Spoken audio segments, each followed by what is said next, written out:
As I understand the lessons of crim100, I'll start with the 6 categories of typology victims.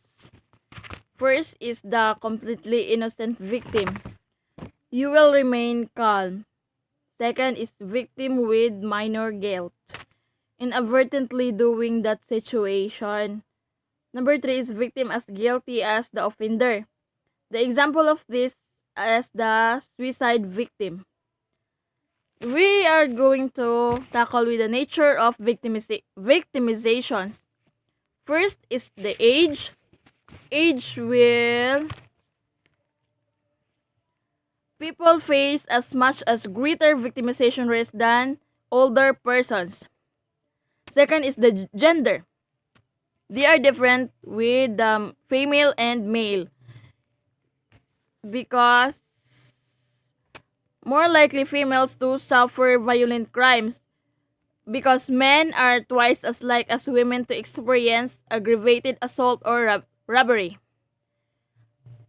Different with the women, however, are 6 times more likely than men to be victims of rape or sexual assault. We go to in the social status.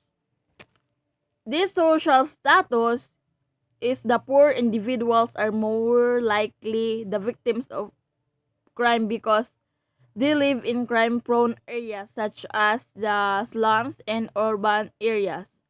Although poor are more likely to suffer violent crimes. The marital status is also different because widows and widowers have a lowest victimization risk. Divorced and never married males or females are victimized more often than married people. And now we are going to go to the types of characteristics that increase the potential for victimization. There are 3 types of characteristics increase the potential for victimization. First is a target vulnerability. This target vulnerability explains the victim's physical weakness or psychological distress, renders them too incapable of resisting a deterring crime and makes them easy targets. So the victims is the target vulnerability. Victims is the physical weakness nila is kaning target vulnerability. Second is the target gratifiability. Some victims have some quality, possessions, or skills, attribute that an offender wants to obtain, use, have access to, or manipulate. Having attractive possessions such as leather coat may make one vulnerable to predatory crime. Third is the target antagonism. Target antagonism is offender is example is being a gay or effeminate. For example, may bring on undeserved attacks in the street, being argumentative and alcoholay, provoke assault. And now we are go to the public's fear of crime. Differences are the following. Number 1 is the gender. Gender, females are more fearful than males. Then second is the race, ethnicity. Non-whites are more fearful than whites people. Number 3 is the age. People 30 years old and older are slightly more fearful than people less than 30 years old. Number 4 is the religion. Jews are more fearful than Protestants or Catholics. Fearful ang Jews kaysa mga Catholics nga kuan religion. Fifth is the community. People living in urban areas are more fearful than people living in rural areas. Then number 6, region. Easterners and Southerners are more fearful than Westerners and Midwesterners. So, the region, fearful ang Easterners kaysa Southerners.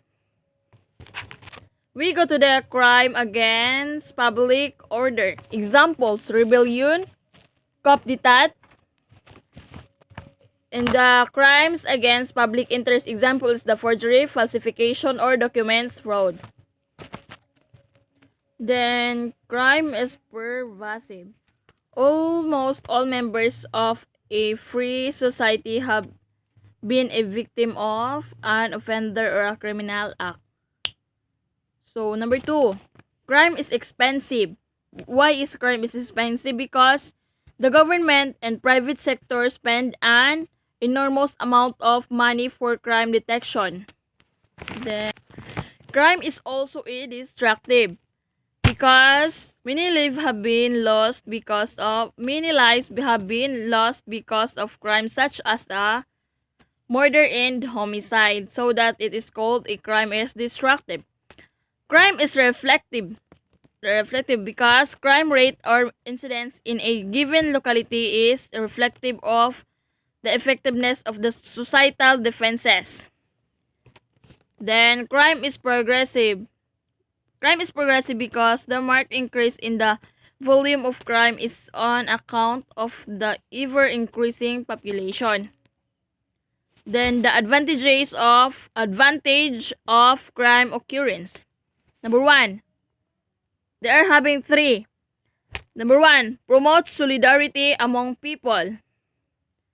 And second is it prevents morality from going to the extremes. Number 3, it is a notification of maladjustment. And now I will go to the crime typologies. Crime typologies is an organization device for categorizing large amount of information in mutually. Crime typologies kay kuan siya, categorizing siya sa mga large amount of information. Then, a number of typologies are used.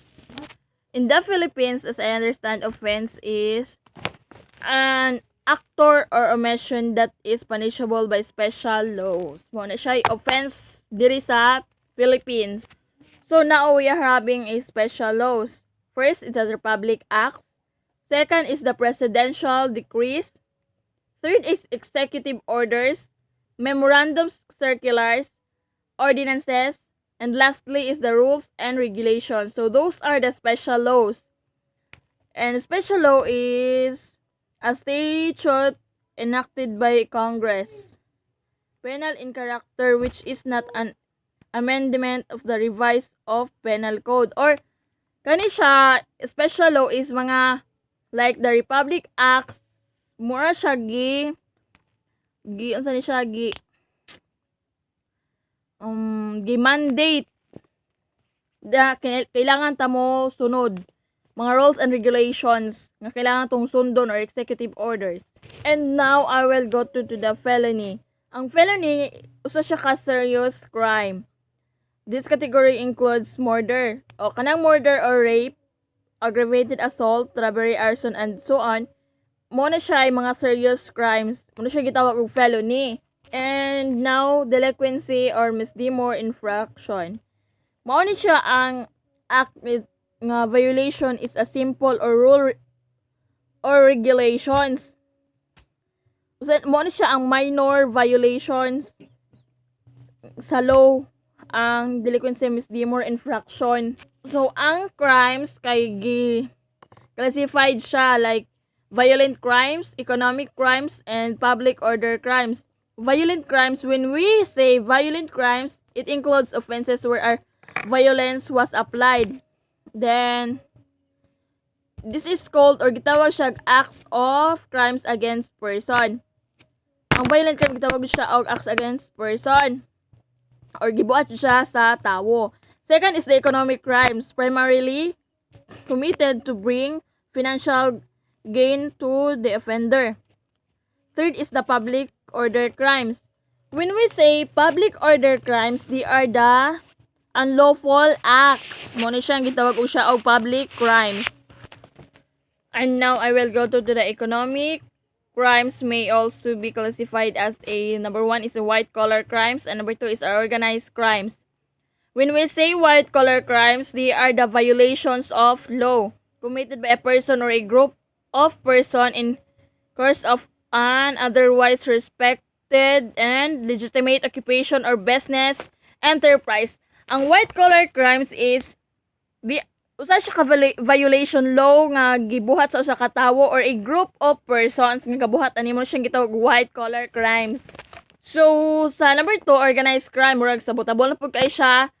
So kuan ni siya, the use of the kanang legitimate or illegitimate business enterprise for illegal profit. Illegal profit ang aning organized crimes.